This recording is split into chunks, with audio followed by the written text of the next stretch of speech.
होगा। अब ये ना सोचेंगे कि इधर दवाई करवाएंगे। मेरे पापा एक बार दवाई होती 2000 लग जाता है बड़े आराम से। मेरे पापा में दवाई होती खाओ तो खाओ। हाँ देखो आपको क्वेश्चन पैसे डाले हैं सर? हैं डाल दिए। डाले हैं नहीं देखिए। मैं तो 10 रात मेरा रिचार्ज चुक गया था तो मम्मी 10 बजे रात को लगाई। मैं बोला पैसा डाले सर तक नहीं बोली पता नहीं। मैं बोला अभी डलवा दीजिएगा ये नंबर दिया फिर से मैं कहा पैसा डलवा दीजिएगा फिर आता नहीं। देखो पता नहीं डाल यदि जड़ पूर्णांक संख्याओं का समुच्चय हो, पूर्णांक संख्याओं का समुच्चय हो। अब कह दोगे कि सर जी बताएं तो कहीं कि खा खा के वैसे भी बर्बाद है, तुमको भी बर्बाद कर दे। क्या आप कहाँ बर्बाद हैं सर? बोलना देंगे गोली सोली खा के ऐसे सब गोली भर तक खाते रहेंगे तो 40 साल। सबके विचार अलग अलग ना रहते हैं। हैं? कुछ भी बोल सकते हैं। हाँ तो इसीलिए अगर मेरे ये पापा बोल देना कि एक डॉक्टरे बताए होंगे RS त्रिपाठी, हाँ, ये तब बोलो हो सकता है। हाँ एक टेबलेट्स के बारे में बोले हैं, उनको बताना ना यम्बे सम्बे। ठीक है, तो यदि जड़ पूर्णांक संख्याओं का समुच्चय हो, ये ना बोल देना शारदा वस्त्रालय में लिए मेडिकल स्टोर में लिए ताकत वाली दवा है, तो बोलें कि इसको खाओगे तो आपको हर बार बहुत सारे मर्ज नहीं होंगे। 13 प्रकार के विटामिन सब 16 प्रकार के मिनरल्स उसमें डाले हुए हैं। मेरे पापा को ये सब पता चला मेरे को मार मार के खिलाया। इन सब लोग तो आगे रहते हैं। हाँ जैसे मान लो हम अब देखो अपने शिवम को इसीलिए खिलाते हैं, हम लोग खुद ही खाते हैं। अब अपने बच्चों को क्या दोगे? तो हर एक पिताजी यही सोचते हैं कि बीमारी मारी का पैसा बचे, हमारे बच्चा ऐसा कोई खाए, थोड़ी ऐसा कोई करे। जिंदगी भर खाओगे नहीं ये तो कहेंगे। नहीं तो कोई ज़रूरी नहीं है, जब तक खाना खाओ तब बंद कर सकते हो। मान लो आपको ठीक ठाक लगने लगा तो बंद भी कर सकते हो। ये नहीं कि हमेशा खाना पड़े। एक बार वे तो है कि हमेशा थोड़ा तंदुरुस्त हो जाओ, अब मेंटेन रखना। अभी स्टूडेंट हो तो कोई ज़रूरी नहीं कि हमेशा खाते रहो। जैसे मान लो अब गोली सोली खाते खाते आपका क्या है, कमजोरी आ गई है, ठीक है, तो एक टेबलेट खा लो 120 पीस 120 दिन, पर इसके बाद बंद कर देना। फिर जब जरूर उस पड़े तो खरीद लेना। ये थोड़ी है कि अब पपीता खाना है तो जब खाओ तो खाओ, कभी बंद कर सकते हो। 4 महीने वे थोड़ी कि कोई साइड इफेक्ट पड़ेगा। पपीता जैसे फल फूल जैसे नेचुरल प्रोडक्ट, ये 12 से 4 महीने चलेगी मेरे हाँ पापा पूरी जिंदगी थे, आप 12 फायदा को महसूस करो, उससे कुछ आपकी बचत होने लगे। जैसे बार बार बीमार होते हो, जैसे बीमारी से पैसा बचने लगा, तो आपको लगे कि ये काम करने से हमारा पैसा बच रहा है तो यही आसान है, तो करते रहना। नहीं तो कुछ समय के लिए बंद भी कर सकना बीच बीच में। जानते साहब जो बता रहे हैं पर अब खाने पीने में खर्च कर रहे हो क्या थोड़ी कि किसी को। और बहुत सारे लोग तो 40 की रात सिखा लेते हैं सोचो। डेली हाँ डेली रोटी। और दो ठे खाते हैं, 200 की दिन भर 2 ठे खाते हैं। 200-250 खा जाते हैं दिन भर में। उसको दिन में 3-4 5 तो खरीदते हैं। हाँ जैसे एक महंत जी बोले कि जाप किया करो राम जी का, तो बोले कि उससे क्या फ़ायदा? तो कहें कि तुम ये राज सिखाते तो उससे क्या फ़ायदा, कि तुम सारे काम फायदे के लिए करते हो। हैं 1000 साल पहले साधु संत सब बोल गए कि दुनिया से तरने का तरीका क्या है, जाप है। तो उनकी बात तुम नहीं मानते और राज सीख नहीं बोले हैं तो खा रहे हो। तो उसमें नहीं पूछते कि इससे क्या फ़ायदा, कि सारे काम फायदे के लिए कर रहे हो। अंकल जी को बता थे, मेरे पापा पाउडर बता दिए थे वो वाला क्या कहते हैं, हाँ प्रोटीन पाउडर। प्रोटीन पाउडर हाँ। 2200 का 2 डिब्बा आता था, 1 महीने चलता था। हाँ मेरे पापा जबरदस्ती नहीं पीना है तो पीना है। हाँ तो वो प्रोटीन पाउडर भी खा ये तो कम से कम 12 महीने का वो दोनों यम्बिन का है। 1200 हाँ वो प्रोटीन पाउडर जो राकेश जी बोलेंगे वही हम भी बोलेंगे, क्योंकि राकेश जी हम दीपा गुप्ता लोग 5-5 साल तक दिल्ली तमाम घूमे इसी के पीछे। बोल दिए तो मेरे पापा लगे कि नहीं पियो पियो। जब बोलो पैसा नहीं है, पैसा मेरे को देना, बोलता हूँ दीजिए ना, स्कूल की फीस दीजिए, कोचिंग की दीजिए, सब जगह दीजिए। हाँ देखो, तो जड़ पूर्णांक संख्याओं का समुच्चय हो तथा जड़ में एक संबंध आर जड़ में निम्नानुसार परिभाषित है। निम्नानुसार परिभाषित है। कैसे परिभाषित है? समुच्चय हो तथा जेड में एक संबंध आर तथा एक संबंध आर जेड में निम्नानुसार परिभाषित है। X R y if and only if x minus y is equal to x minus y का अंतर पूर्णांक हो। लगाने रहे एक्स और बाई का ये लगा रहे हैं सर। क्वेश्चन है, अंतर एक पूर्णांक हो।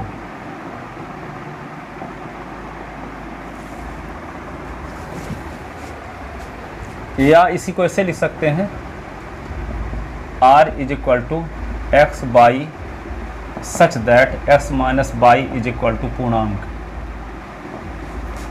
ठीक है, एक्स बाई बिलोंगिंग जेड। तो सिद्ध कीजिए,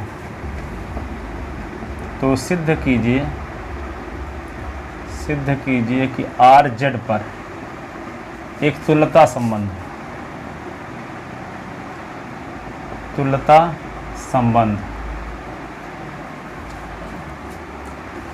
सिद्ध कीजिए कि आर जेड पर क्या है, एक तुल्यता संबंध। आर को अब हल में लिखते हैं, हल आर को जेड में तुल्यता संबंध सिद्ध करने के लिए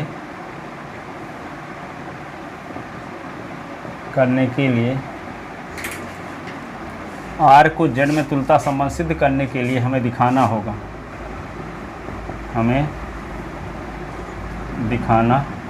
होगा, नंबर फर्स्ट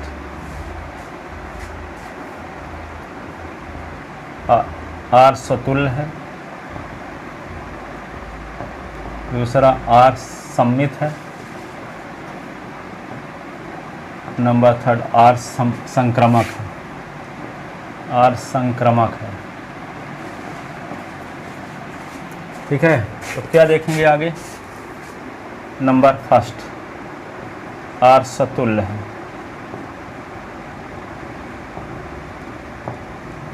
ठीक है, तो हम जानते हैं कि दो पूर्णांक संख्याओं का अंतर एक पूर्णांक संख्या होता है कि नहीं? हम जानते हैं दो पूर्णांक संख्याओं का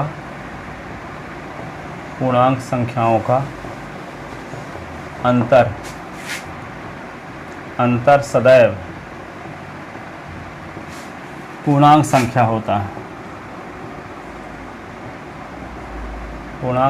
होता है। इसलिए x माइनस एक्स बराबर पूर्णांक for all x belonging Z. तो जब x माइनस एक्स पूर्णांक है तो x और s के बीच में भी क्या होगा? r संबंध। तो implies x belonging r for all x belonging Z. अतः संबंध r समतुल्य है। x और s का अंतर भी पूर्णांक रहेगा ना। 5 में 5 घटाओ क्या आएगा? 0। और 0 पूर्णांक संख्या है कि नहीं है? 25 से 25 घटाओ तो 0। 0 पूर्णांक संख्या है। 0 सहित सभी ऋणात्मक और धनात्मक संख्याओं का समुच्चय क्या कहलाता है? पूर्णांक संख्या। तो क्या होगा? X s belonging R for all s belonging Z. अतः संबंध आर समतुल्य है। अतः संबंध आर स्वतुल्य है। अब क्या दिखाएंगे? संक्रामक संबंध।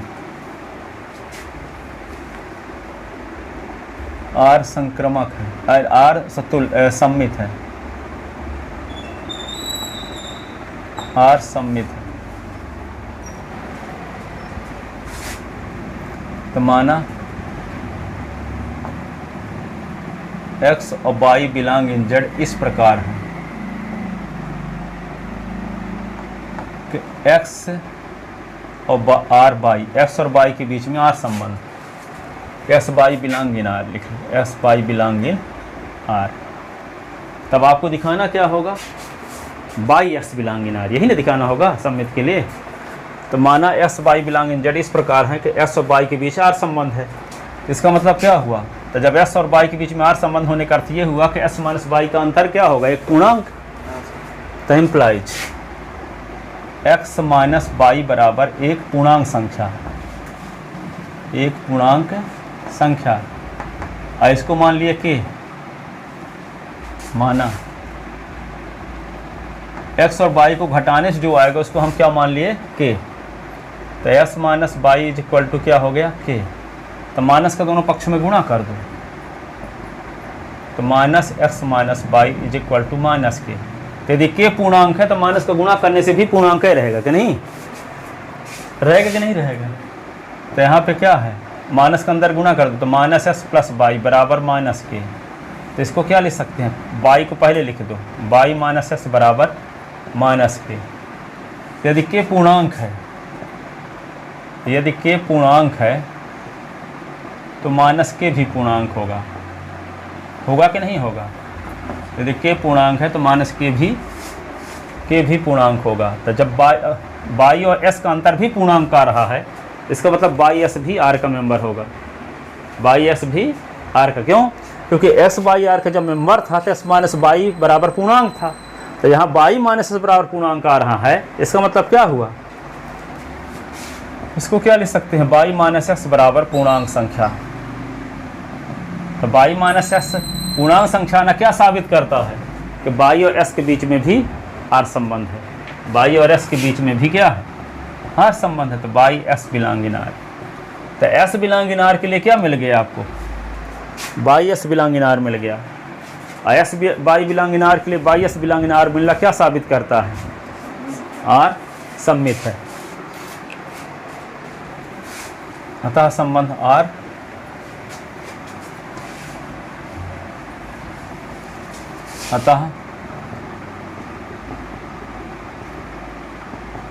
संबंध आर क्या है,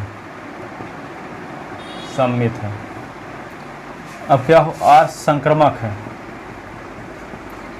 आर संक्रमक है। माना x y z belong in z इस प्रकार है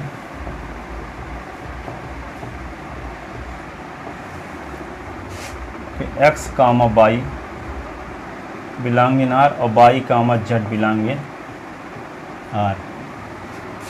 एक्स बाई जेड, जेड के तीन अवयव, कैपिटल जेड के तीन अवयव, जेड माने पूर्णांक संख्याओं के समुच्चय को जेड माने हैं इस प्रकार। एक्स बाई जेड लिखे हैं, हाँ, x comma y, x comma y comma z belong in z इस प्रकार है कि x comma y belong in R और y comma z belong in are.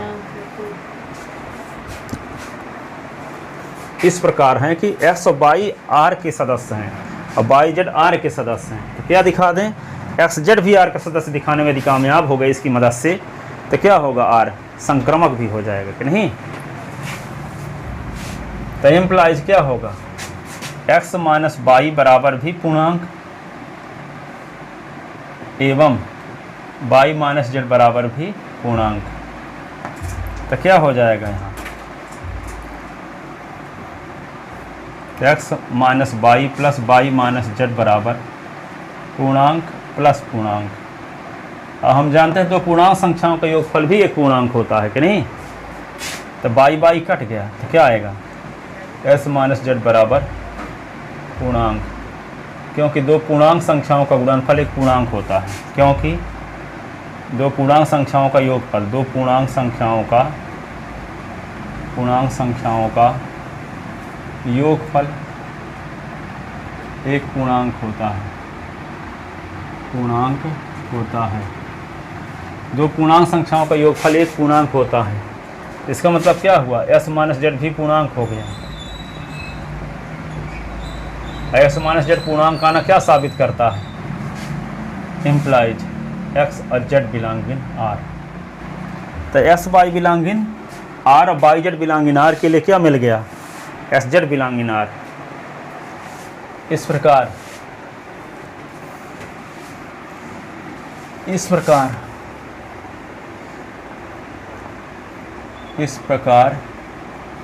S comma y belong in R y comma z belonging R के लिए हम पाते हैं, के लिए हम पाते हैं कि एक्स जेड बिलोंगिंग आर, अतः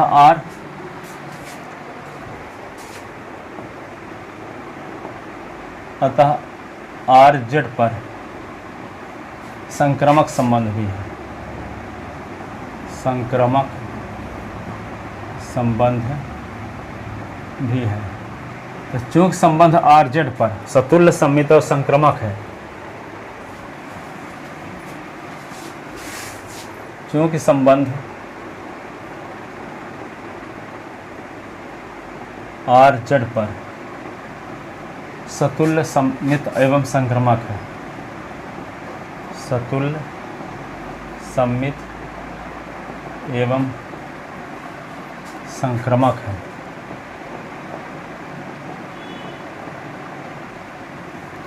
चूंकि संबंध आर जेड पर सतुल्य सम्मित एवं संक्रामक है, अतः आर जेड पर एक तुल्यता संबंध है, तुल्यता संबंध है,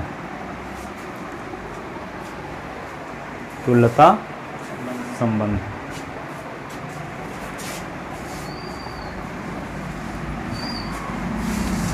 कौन वाला पाठ होगा ये? चौथा। अब देखो छठवां। कितने हैं पार्ट सर इसमें? 7 है। तो यदि n प्राकृतिक संख्याओं का, n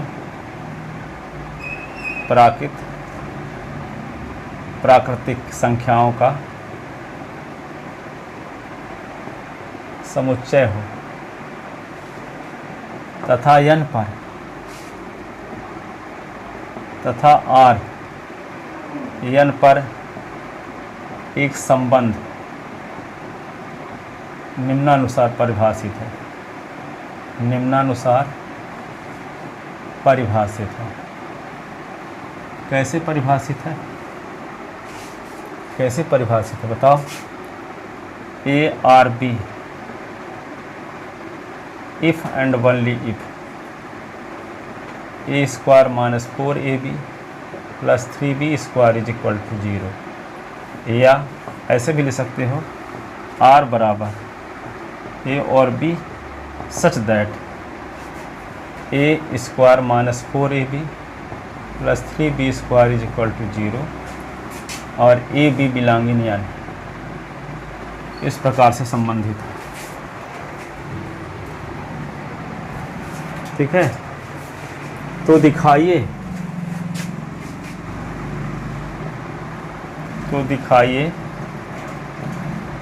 कि R सतुल्य तो है किंतु सम्मित व संक्रामक नहीं है, सम्मित व संक्रामक नहीं है।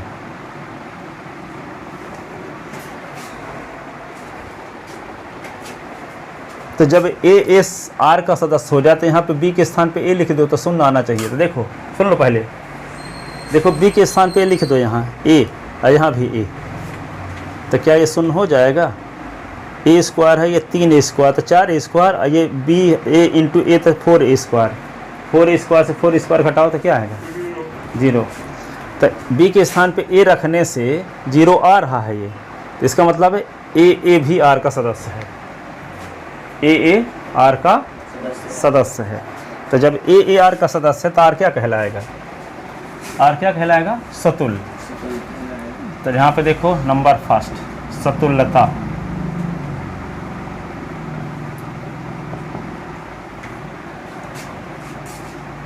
बी बराबर ए रखने पर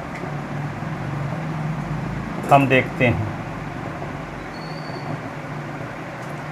ए square minus 4ab plus 3b square, a square minus 4a और 3a square, a square 3a square तो 4a square minus 4a square, तो क्या आएगा? 0 आ रहा है कि नहीं। तो चूँकि a square minus 4AA plus 3A square is equal to 0 implies A over A implies A belong in R for all A belong in N। अतः संबंध R N पर सतुल्य संबंध, अतः संबंध R N पर सतुल्य संबंध, सतुल्य संबंध है। किस समय, जैसे हमको 5 बजे से पढ़ा रहे हैं इस समय, अब 5 बजे पढ़ाना है तब लिखो 3 या 3:30 बजे उठना पड़ता है, तैयार हो तो उठना पड़ता है, तो जानते हो सोने का टाइम है, कभी कभी 11 कभी 12 भी बज जाते हैं। 3 बजे तक भी आते हैं। हाँ, पर यहाँ पे जैसे अभी 10 बजे जाएंगे ना, तो 10 से 10:30 तक खाना वाना खाएंगे, पर 1 घंटे झपकी लेंगे, नहीं तो आगे 3 से 8 तक फिर से पढ़ाना पड़ता था, तो पढ़ा ही नहीं पाएंगे, बोल ही नहीं पाते, बोलेंगे कुछ तो और कुछ बोल जाएंगे, शब्द सही नहीं आती। ठीक है, तो क्या हुआ, वही बोल रहे थे कि कभी कभी जैसे सेविंग वेविंग करके हम हमेशा आते थे कभी, पर इस समय आप फर्स्ट प्राथमिकता यह है कि सुबह जानना है, वहाँ सेविंग भले बच जाए, जैसे आज चले आए हैं वैसे। अब 5 बजे से पढ़ाना भी रहता है, तो 5 के पहले सब तैयार करना होना पड़ता है सब कुछ। वहाँ पे भी इसको पढ़ाते हैं। 5 बजे से पढ़ाते हैं 2 लड़कों को, एक अंजलि लड़की है, एक लड़का है आयुष। अच्छा, वही लोग आते हैं। हाँ, कौन सी क्लास? एक्सीलेंस के हैं दोनों। क्लास सबसे पहले उनकी लगती है क्लास। हाँ, अब 5 बजे से इसी जानबूझ के आती हैं ताकि हम 4 बजे तैयार हो जाएं, और 4 बजे ब्रह्म मुहूर्त लगा रहता है, तो 4 बजे उठना बहुत ज़रूरी रहता है। वैसे चाहे भले किसी दिन सोए न रहें, पर पढ़ाना रहे तो उठबे करेंगे।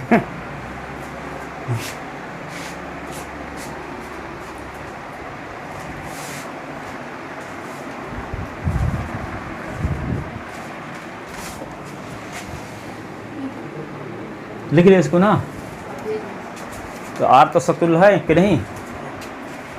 अब क्या देखेंगे, संक्रमण नहीं है। संक्रामक नहीं, तो दिखाओगे कैसे कि संक्रामक नहीं है, साबित करो। पहले ए रखेंगे तो 0 आ जाएगा, जब बी रखेंगे तो 0 नहीं आएगा। अब देखो अब कैसे दिखाते हैं।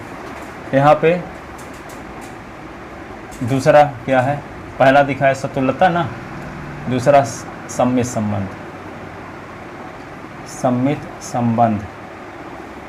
तो सम्मित संबंध के लिए क्या करेंगे, क्योंकि ए स्क्वायर माइनस 4AB ना plus 3B square is equal to 0 है।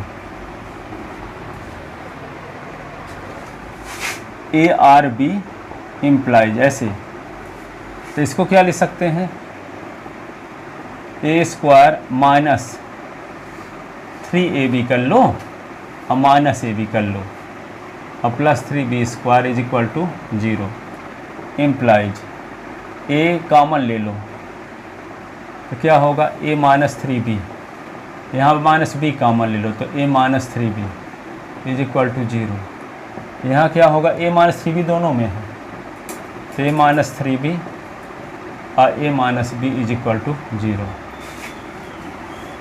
तो इससे क्या मिल गया आपको, a minus 3B is equal to 0 और a minus b is equal to 0।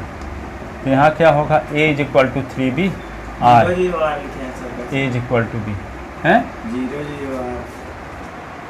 0। कहने के मतलब दोनों का गुणनफल 0 तभी होगा जब 2 में से कोई 0 हो, चाहे ये 0 हो अथवा ये 0 हो, तो दोनों का गुणनफल 0 हो जाएगा। ओ आर माने अथवा, ठीक है।